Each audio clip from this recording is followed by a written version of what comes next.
Good morning. It is Real Estate Tips Tuesday, and this week's tips, we're going to continue our series on first-time home buyers. Last week, we talked about what exactly a first-time home buyer is and if you qualify underneath that category. This week, we're going to talk about what's the next step once you realize that you qualify to be a first-time home buyer.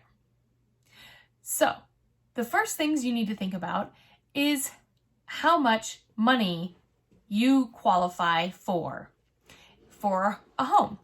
So, you need to go to a mortgage lender and see what you can qualify for. But first, you need to just start thinking about a couple of things. First, you want to start saving money for a down payment.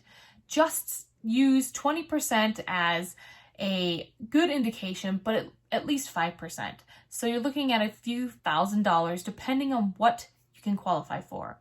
So since the median home price in Denver is around $600,000, you want to think to yourself, how much is 5% of $600,000? And that will give you kind of your idea. But that doesn't mean that you qualify for that much money. You might only qualify for $450,000. So you might want to check with your mortgage lender first to see what you qualify for before you start doing all the other stuff. Or you can just put money away into a savings account for a future deposit or down payment on a new home.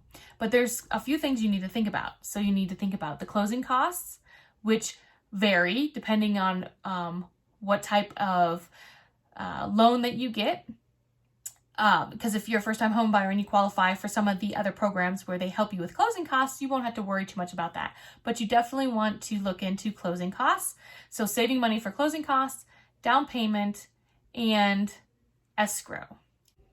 Escrow is also known as earnest money, which is the money that you put forward when you're going under contract on a home, which is basically your the money that you are going to put down to save a house if you're going to go and if you want to purchase a house. Usually this is kind of a commitment that yes, you're serious on this and you're going to put down the money that they're asking you to put down in escrow, which could range from 1 to 2% of the list price.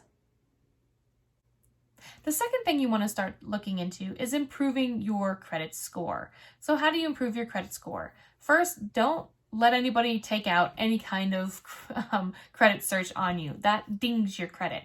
But some of the other easier tips is to pay your bills on time. Don't make any big purchases, such as a car. And don't cancel any major credit cards.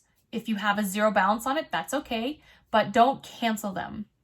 A higher credit score means a lower interest rate. So you definitely want to try to get your score up pretty high so that you can qualify for those very low interest rates that are going on right now. You see them as low as 2.8% and you think you might be able to qualify for that. But sometimes if your credit score isn't great, you won't qualify exactly for the lowest interest rate that's being offered out there today. The next thing you want to do is to go and find a mortgage lender. I have a few that I can refer to you if you would like, if you don't have a clue on where to start there, but you want to shop around and get the best deals. They all offer different things, so you just want to make sure that you reach out to them and see what they can do for you. Then, once you've gotten all this kind of information together and you're starting to make the first steps towards being a first-time home buyer, then you can start to look for homes. But you want to make sure that you have all of your credit and saving stuff already kind of in the works before you start looking for homes, because you might find a home out there that you might not qualify for, and that's very disappointing. If you enjoyed this video, please press the like button and subscribe so that you can get these wonderful tips into your email box every week.